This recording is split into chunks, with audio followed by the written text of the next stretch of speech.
Hi hello welcome to my channel. ನಮಸ್ಕಾರ ಎಲ್ರಿಗೂ. ಇದು ಬಂದುಬಿಟ್ಟು ನನ್ನ ಮಗನ ಅಡ್ಮಿಷನ್ಗೆ ಹೋಗೋ ವ್ಲಾಗ್ ಆಗಿರುತ್ತೆ.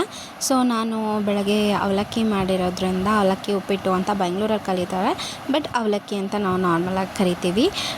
ಸೊ ಅದ್ರ ಜೊತೆ ಒಂದು ಕಾಫಿ ಏನಾದರೂ ಇರಲೇಬೇಕು. ಸೊ ನಾನು ಅದಕ್ಕೆ ಟೀ ಮಾಡ್ಕೊಂಡಿದ್ದೆ. ತಿಂಡಿ ತಿಂದಾದಮೇಲೆ ರೆಡಿ ಆಗ್ತಾಯಿದ್ವಿ. ನಾನೆಲ್ಲ ಫುಲ್ ರೆಡಿ ಆಗಿದ್ದೆ. ಆಲ್ಮೋಸ್ಟ್ ನನ್ನ ಹಸ್ಬೆಂಡ್ ಇನ್ನೂ ರೆಡಿನೇ ಆಗಿರಲಿಲ್ಲ. ಈ ಬ್ಲ್ಯಾಕ್ ಮೇಲೆ ಏನೇ ಬಿದ್ರೂ ಹಂಗಂಗೆ ಕಾಣಿಸ್ಬಿಡುತ್ತೆ. ಸೊ ಅದೊಂದು ಡಿಸಡ್ವಾಂಟೇಜ್ ಬ್ಲ್ಯಾಕಿಂದು. ಸೊ ಹಾಗಾಗಿ ವೆಯ್ಟ್ ಮಾಡ್ತಾಯಿದ್ದೀನಿ ನಮ್ಮ ಮನೆಯವ್ರಿಗೋಸ್ಕರ. ಆಲ್ಮೋಸ್ಟ್ ಒಂದು 10 to 15 ಮಿನಿಟ್ಸ್ ಆಯಿತು ನಾನು ಅವ್ರಿಗೆ ವೆಯ್ಟ್ ಮಾಡೋಕ್ಕೆ ಸ್ಟಾರ್ಟ್ ಮಾಡಿ. ಡ್ರೆಸ್ ಎಲ್ಲ ಹಾಕೊಂಡ್ಮೇಲೆ ಸ್ಲಿಪ್ಪರ್ ಯಾವ್ದು ಹಾಕ್ಕೊಳ್ಳೋದು ಅಂತ ಕನ್ಫ್ಯೂಷನ್ ನನಗಂತೂ ಯಾವಾಗಲೂ ಇದ್ದೇ ಇರುತ್ತೆ. ನಿಮಗೆಲ್ಲ ಇದೇ ಥರ ಇದ್ದರೆ ಕಮೆಂಟ್ ಮಾಡಿ. ಸೊ ಯಾವುದೋ ಒಂದು ಸಿಕ್ಕಿದ್ದನ್ನ ಹಾಕ್ಕೊಂಡು ದೆನ್ ಸ್ಕೂಲ್ ಕಡೆ ಹೊರಟೆ. ಅಲ್ಲಿ ಹೋಗಿ ನೋಡಿದ್ರೆ ಎಲ್ಲ ಆಲ್ಮೋಸ್ಟ್ ತುಂಬ ಜನ ಇದ್ದರು. ಸೊ ನ್ಯೂ ಅಡ್ಮಿಷನ್ ಆಗಿರೋದ್ರಿಂದ ಅಂದರೆ UKGಯಿಂದ ಫಸ್ಟ್ ಸ್ಟ್ಯಾಂಡರ್ಡ್ಗೆ ಇವಾಗ ಅಟ್ ಪ್ರೆಸೆಂಟ್ 6 ಇಯರ್ಸ್ ಕಂಪ್ಲೀಟ್ ಆಗಿರಲೇಬೇಕು ಅಂತ ಮುಂಚೆ ರೂಲ್ಸ್ ಇತ್ತು. ಸೊ ಈ ಇಯರ್ ಅದನ್ನು ಬೇಡ, 5 ಇಯರ್ಸ್ 6 ಮಂತ್ಸ್ ಇದ್ರೂ ಓಕೆ, 6 ಮಂತ್ಸ್ ಕಂಪ್ಲೀಟ್ ಆಗಿರಬೇಕು ಅಂತ ಹೇಳಿಬಿಟ್ಟು ಫಸ್ಟ್ ಸ್ಟ್ಯಾಂಡರ್ಡ್ಗೆ ಕೊಟ್ಟಿದ್ದಾರೆ. ಸೊ ಹಾಗಾಗಿ ತುಂಬ ಖುಷಿಯಿಂದ ಬೇರೆ ಸ್ಕೂಲ್ಗೆ ಹಾಕೋಣ CBSE ಸಿಲೆಬಸ್ಗೆ ಅಂತ ಹೋಗಿದ್ವಿ. ಇವ್ರಿಗೂ ಕೂಡ ಎಂಟ್ರೆನ್ಸ್ ಎಕ್ಸಾಮ್ಸ್ ಎಲ್ಲ ಕೊಟ್ಟರು, ಯೂಶ್ವಲಿ ಎಲ್ಲ ಸ್ಕೂಲಲ್ಲೂ ಕೊಡೋ ಥರ. ತುಂಬಾ 21 ತೆಗ್ದ, 25ಗೆ 21 ತೆಗ್ದ. ತುಂಬಾ ಖುಷಿ ಆಯಿತು, ಯಾಕಂದರೆ CBSE ಪೇಪರ್ ಕೊಟ್ಟಿದ್ರು ಅವನಿಗೆ ಎಂಟ್ರೆನ್ಸ್ ಎಕ್ಸಾಮ್ಗೆ.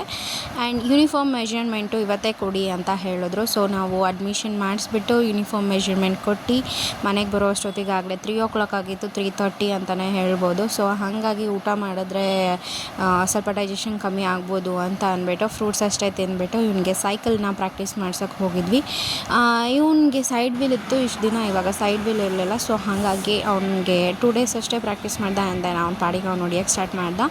ಇದು ನೋಡಿ ಬೀಟ್ರೂಟ್, ಯಪ್ಪ ಎಷ್ಟು ದೊಡ್ಡದಿದೆ ಅಲ್ವಾ. ನನಗಂತೂ ತುಂಬಾ ಶಾಕ್ ಆಯಿತು ಇದನ್ನು ನೋಡಿ. ಯಾಕೆ ಅಂತಂದರೆ ಯೂಶ್ವಲಿ ನಾನು ಇದನ್ನು ನೋಡ್ತಾ ಇರೋದು ಫಸ್ಟ್ ಟೈಮು. ನೀವು ಮೇ ಬಿ ನೋಡಿರ್ತೀರ ಅಂತ ಅಂದ್ಕೊತೀನಿ, ಯಾಕಂತಂದರೆ ನಾನು ಯೂಶ್ವಲಿ ತರಕಾರಿ ತರೋಕ್ಕೆಲ್ಲ ಹೋಗಲ್ಲ, ಹಾಗಾಗಿ ನೋಡಿಲ್ಲ. ಮಾವ ಎಲ್ಲ ತರಕಾರಿ ಫುಲ್ಲು ತಂದಿದ್ರು. ಆವಾಗ ಸಗ್ರಿಗೇಟ್ ಮಾಡಬೇಕಾದ್ರೆ ಇದು ನೋಡಿ ಶಾಕಾಗಿ ಮತ್ತೆ ಕೇಳಿದ್ದಕ್ಕೆ ಹೌದು ನಾನು ನೋಡಿರಲಿಲ್ಲ ಅಷ್ಟು ದೊಡ್ಡದು ಅಂತ ಅಂದ್ಬಿಟ್ಟು ಅವರು ನಾನು ಇಬ್ಬರು ಫುಲ್ ಶಾಕಲ್ಲಿ ನೋಡ್ತಾ ಇದ್ದೀವಿ.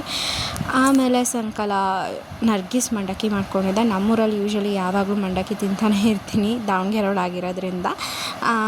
ಆಮೇಲೆ ಇದು ಬಂದುಬಿಟ್ಟು ನನ್ನ ಮನೆಯವ್ರದ್ದು ಜಿಮ್ ವೇರ್. ನಾನೇನು ಪಕ್ಕಾ ಟೈಲರ್ ಅಥವಾ ಪ್ರೊಫೆಷ್ನಲ್ ಟೈಲರ್ ಅಂತ ಏನೂ ಇಲ್ಲ. ಈಗ ಸಣ್ಣ ಪುಟ್ಟ ಸ್ಟಿಚಸ್ಸು, ಈ ಥರ ಫೋಲ್ಡಿಂಗು ಅಂದರೆ ಆ ಥರದನ್ನ ಮಾಡ್ಕೊತಾ ಇರ್ತೀನಿ. ಮನೆಯಲ್ಲೇ ಮಿಷಿನ್ ಇದ್ದರೆ ತುಂಬಾ ಹೆಲ್ಪ್ ಆಗುತ್ತೆ. ಯಾಕಂತಂದರೆ ಮಕ್ಕಳು ಬಟ್ಟೆಗಳಾಗಿರ್ಬೋದು ಅಥವಾ ನಮ್ಮ ಬ್ಲೌಸಸ್ ಆಗಿರ್ಬೋದು, ಕುರ್ತಾ ಆಗಿರ್ಬೋದು, ಓವರ್ ಸೈಜ್ ತೊಗೊಂಡಿರ್ತೀವಿ, ಒಂದೊಂದು ಸತಿ ನಾವೇ ಸಣ್ಣ ಆಗಿರ್ತೀವಿ, ಅದನ್ನೆಲ್ಲ ಸ್ಟಿಚ್ ಮಾಡ್ಕೊಳ್ಳೋಕ್ಕೆ ತುಂಬಾ ಹೆಲ್ಪ್ ಆಗುತ್ತೆ.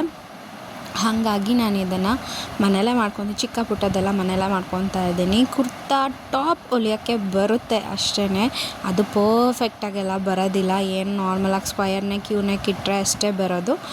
ಸೊ ಇದಾಗಿತ್ತು ಇವತ್ತಿನ ವ್ಲಾಗ್. ನಿಮ್ಗೆ ಇಷ್ಟ ಆಗಿದ್ರೆ please do subscribe my channel. And then ದಯವಿಟ್ಟು ಫ್ರೆಶರ್ಸ್ ಆಗಿರೋದ್ರಿಂದ ನಿಮ್ಮ ಸಪೋರ್ಟ್ ತುಂಬಾ ಇಂಪಾರ್ಟೆಂಟ್ ಆಗುತ್ತೆ. ನಿಮ್ಮ ವ್ಯೂ ಆಗಿರ್ಬೋದು ಅಥವಾ ನಿಮ್ಮ ಸಬ್ಸ್ಕ್ರೈಬರ್ ಆಗಿರ್ಬೋದು, ನೀವು ನಮ್ಮ ಚಾನಲ್ನ ಸಬ್ಸ್ಕ್ರೈಬ್ ಮಾಡೋದಾಗಿರ್ಬೋದು, ಅದರಿಂದ ನಮಗಿನ್ನೂ ಮೋಟಿವೇಶನ್ ಸಿಗುತ್ತೆ. ಸೊ ನೀವು ಎಷ್ಟು ಬೇಗ ಸಬ್ಸ್ಕ್ರೈಬ್ ಆಗ್ತೀರಾ ಅಷ್ಟು ಒಳ್ಳೊಳ್ಳೆ ವ್ಲಾಗ್ಸ್ನ ಹಾಕೋಕ್ಕೆ ಟ್ರೈ ಮಾಡಿ.